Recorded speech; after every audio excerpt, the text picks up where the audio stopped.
శ్రీ గురుభ్యో నమ. శ్రీమాత్రే నమ.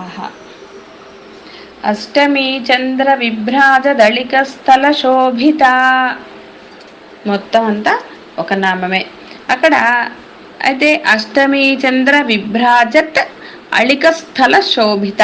అళిక అనేది నుదురు అని ఒక అర్థం వస్తుంది. అందుకని మామూలుగా విభ్రాజ అనేది ఒక పదం అవ్వదు. విభ్రాజత్ అంటే ప్రకాశిస్తుంది అమ్మ యొక్క నుదురు.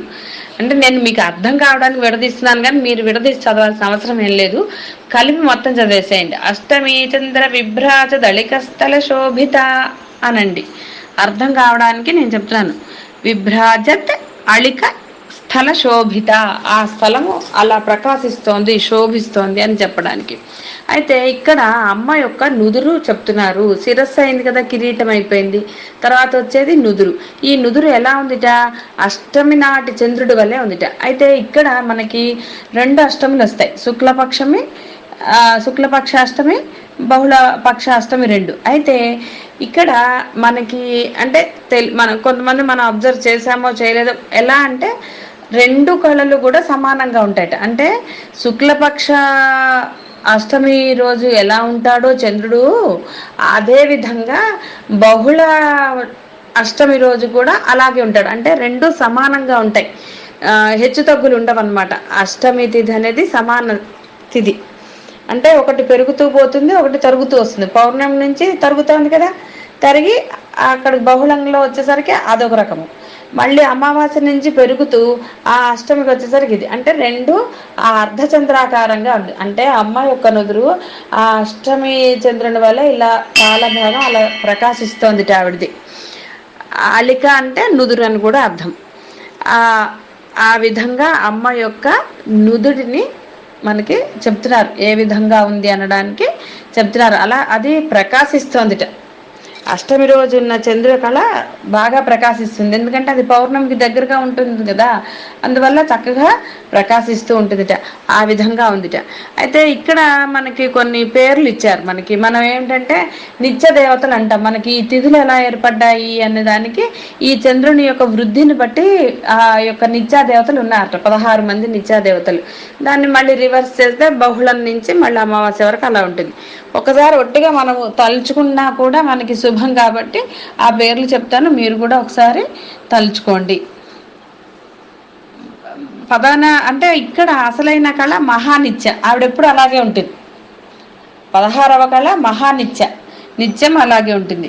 అయితే ఇక్కడ శుక్లపక్ష నిత్యలేమో కామేశ్వరి, భగమాలిని, నిత్యక్లిన్న, భేరుండ, వహ్నివాసిని, మహావజ్రేశ్వరి, శివదూతి, త్వరిత, కులసుందరి, నిత్య, నీలపతాక, విజయ, సర్వమంగళ, జ్వాలామాలిని, చిత్ర.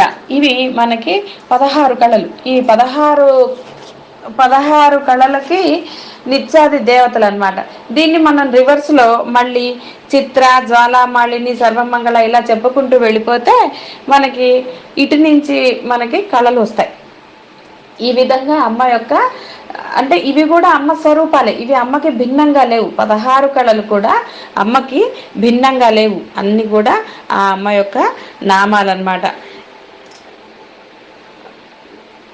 ఇక్కడ మనం అర్థం చేసుకోవాల్సింది ఏంటి అంటే, ఆ అమ్మ యొక్క నుదుటి భాగాన్ని కనుక మనం ధ్యాన స్థితిలో కనుక ధ్యానించగలిగితే, నుదుటి స్థానంలో ఉన్న చక్రం ఏమిటి? ఆజ్ఞాచక్రం.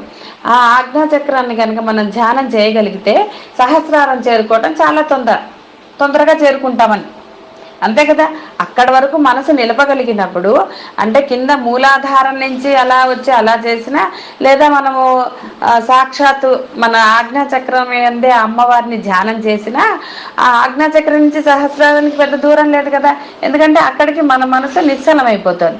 నిశ్చలమైపోయిన మనసు సహస్రారానికి చేరుకోవటంలో పెద్ద సమయం పట్టదు. అందుకని ఏమన్నారంటే ఆజ్ఞాచక్రము చాలా ఉన్నతమైన స్థానం అని చెప్పారు. అంటే మన ధ్యాన స్థితిలో ఆజ్ఞాచక్రం నందు కనుక మనం ధ్యానం చేయగలిగే స్థితి వస్తే మనం చాలా తొందరగా ఆ అమ్మను చేరుకోవచ్చు అని. అందుకని ఇక్కడ మనం అర్థం చేసుకోవాల్సింది ఏంటంటే మన ఆజ్ఞాచక్రం అందు మనం చేస్తున్నాము. అదే విధంగా అంతర్దృష్టి పెట్టుకుని ఆ అమ్మని భావన చేస్తూ అమ్మ యొక్క లలాటాన్ని అంటే ఆ నుదుటిని కనుక మనము భావించగలిగి ధ్యానం చేయగలిగితే అక్కడ దృష్టి నిలపగలిగితే అప్పుడు మనము సహస్రారం చేరుకోవటం తేలికని చెప్తున్నారనమాట. అది అష్టమి చంద్ర విభ్రాజత్ అళిక స్థల శోభిత. అది అంత ప్రకాశవంతంగా ఉంది. ఆ అమ్మవారి యొక్క నుదురు అంత ప్రకాశవంతంగా ఉంది. అష్టమి నాటి చంద్రుడి కళ ఎలా ఉంటుందో అలా ఉంటుంది. కాబట్టి మనం కూడా ఆ అమ్మ యొక్క ఇది అందులో మూల అర్థము అంటే మనం చంద్రకళలు ఎలా తరుగుతూ ఉంటాయో కానీ కేవలం అష్టమి రోజు మటుకు సమానంగా ఉంటుంది. అంటే ఇటు అష్టమైనా అటు అష్టమైనా సరే అక్కడ సమానంగా ఉంది. ఆ విధంగా మనం కూడా సుఖ దుఃఖాదులందు ఎటువంటి భావం లేకుండా ఉండగలగాలి. మనం ఏం చేస్తాం, మనలో భావాలు వచ్చినట్టు ఆ నుదురుని బ్రుకుటి ముడివేస్తూ ఉంటాము. విసుగు, కోపం ఇవన్నీ కూడా మన నుదురులో వస్తాయి. అమ్మ నుదురులో అలా రావుట. అమ్మ కదా మరి, ఆ అమ్మ నుదురులో అన్నీ సమానంగా ఉంటాయట. అంటే అష్టమి అంటే మిగతావన్నీ సమానంగా ఉండవు మనకి. అందువల్ల కేవలం అష్టమిదే చెప్పారు మనకి. ఆ విధంగా మన యొక్క నుదురు ఎలా అయితే ఉంటుందో అంటే అమ్మ నుదురు ఎలా ఉందో మన నుదురు కూడా మనం అలాగా స్థితప్రజ్ఞత సాధించుకోవాలి. అంటే సుఖ దుఃఖాదులందు సమాన భావంతో మనం ఉండాలి అని చెప్పటం అంతరార్థం. అంటే ఏదొచ్చినా చలించకుండా మనం రెండింటినీ సమానంగా భరించగలగాలి. మన సాధన రహస్యాలు రమణ మహర్షి అనండి, భగవద్గీతలో చెప్పింది అదే కదా. సమానంగా చూడటం, సుఖ దుఃఖాదులందు సమానంగా ఉండటము అంటే దేనికి కూడా చలించకుండా ఒకటే స్థితిలో ఉండటము. ఆవిడే మహానిత్య ఆ అమ్మ. కాబట్టి మనం కూడా దాన్ని ప్రయత్నం చేద్దాం. అమ్మ యొక్క నుదిటిని కనుక మనము ధ్యానం చేసుకోగలిగితే మనకి ఆ యొక్క స్థిత ప్రజ్ఞత అనేది అలవడుతుంది. కాబట్టి అందరం దాన్ని ప్రయత్నం చేద్దాం. శుభం భూయాత్. సర్వం శ్రీ లలితాచరణ అరవిందార్పణమస్తు.